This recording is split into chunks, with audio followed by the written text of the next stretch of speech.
इस मीटिंग के जरिए। शुक्रिया अनुभव जानकारी के लिए।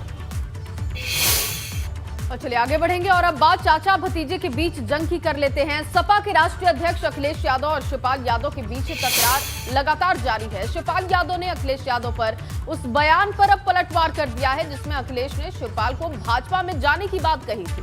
बिल्कुल, और शिवपाल ने कहा कि अखिलेश का ये बयान नादानी से भरा है। वहीं आजम खान को लेकर अखिलेश यादव का कहना है कि आजम खान के साथ समय आने पर मुलाकात करेंगे।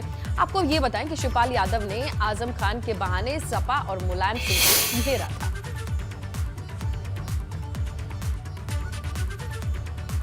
तो देखिए, चाचा भतीजे में जो तकरार है वो बयानों के जरिए खुल करके सामने आ रही है। जहां एक तरफ अखिलेश यादव से पूछा जाता है कि ये बताइए कि शिवपाल नाराज क्यों चल रहे हैं और बीजेपी में जाने की खबरें क्यों आ रही हैं, तो अखिलेश कहते हैं कि आखिर गई क्यों नहीं, बीजेपी इतना इंटरेस्ट ले क्यों रही है, ये सवाल उनसे पूछिए।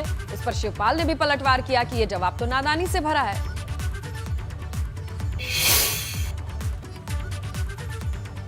और आगे बढ़ेंगे जया, बात करेंगे इटावा की, जहां अखिलेश यादव ने बीजेपी को महंगाई और बिजली के मुद्दे पर जमकर घेरा। अखिलेश यादव ने कहा कि इस बीजेपी की सरकार से कोई उम्मीद ही नहीं है।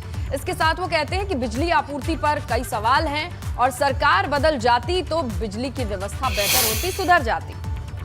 जो बुनियादी मुद्दे हैं उन मुद्दों पर भारतीय जनता पार्टी बहस नहीं चाहती है। डीजल, पेट्रोल, गैस की कीमत, ज़रूरत चीज़ों की कीमत, अगर कोई आज घर बनाना चाहेगा, स्टील और सीमेंट की क्या कीमत हो गई है, तो जो बुनियादी मुद्दे हैं उन पे बहस भारतीय जनता पार्टी नहीं चाहती। लेकिन इस सरकार से कोई उम्मीद नहीं है। बदल जाती तो शायद बिजली सुधर जाती और आपको 300 यूनिट बिजली नहीं चाहिए थी फ्री।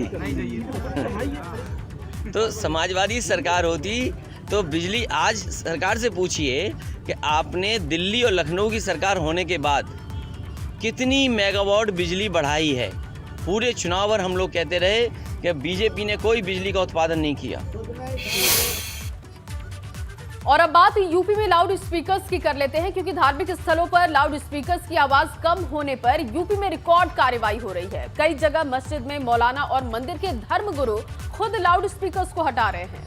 लीजिए, आंकड़ों से अगर हम जोड़ करके देखें तो यूपी में अब तक 6031 अवैध लाउड स्पीकर हटाए गए हैं। 29,674 लाउड स्पीकर्स की आवाज कम की गई है और अभी 2 दिन बाकी हैं। 30 अप्रैल को जिले के सभी अधिकारियों से लाउड स्पीकर पर हुए कार्रवाई की रिपोर्ट तलब की गई है।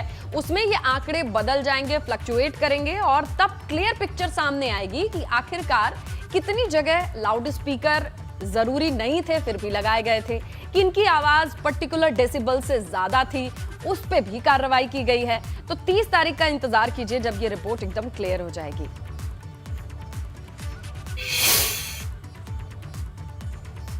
और आगे बढ़ेंगे जया, बात करते हैं ऑपरेशन लाउड स्पीकर में, जहां एबीपी गंगा ने अपर मुख्य सचिव गृह अवनीश अवस्थी से बात की तो उन्होंने बताया कि लाउड स्पीकर हटाने के लिए लोग भी सहयोग कर रहे हैं और पूरे प्रदेश में अब तक 25,000 से ज्यादा लाउड स्पीकर उतार दिए जा चुके हैं। और क्या कुछ उन्होंने कहा, आप भी सुनिए। एबीपी के एसीएस होम अवनीश अवस्थी जी हमारे साथ हैं। सर, बहुत स्वागत है एबीपी गंगा में।